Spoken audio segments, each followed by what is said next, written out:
شروع اللہ کا نام لے کر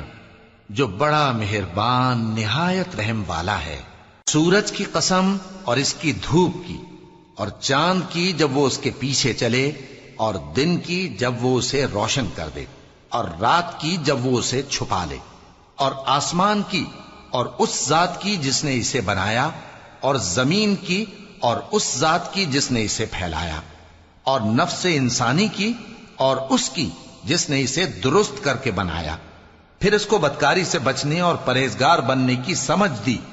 کہ جس نے اپنے نفس کو پاک رکھا وہ مراد کو پہنچا، اور جس نے اسے خاک میں ملایا وہ نامراد رہا۔ قوم سمود نے اپنی سرکشی کے سبب پیغمبر کو جھٹلایا۔ جب ان میں سے ایک نہایت بدبخت اٹھا تو اللہ کے پیغمبر صالح نے ان سے کہا کہ اللہ کی اونٹنی اور اس کے پانی پینے کی باری سے خبردار رہو، مگر انہوں نے پیغمبر کو جھٹلایا۔ پھر اونٹنی کو مار ڈالا تو ان کے رب نے ان کے گناہ کے سبب ان کو نیست و نابود کر دیا، پھر سب کو برابر کر دیا، اور اللہ کو ان کے بدلہ لینے کا کچھ بھی ڈر نہیں۔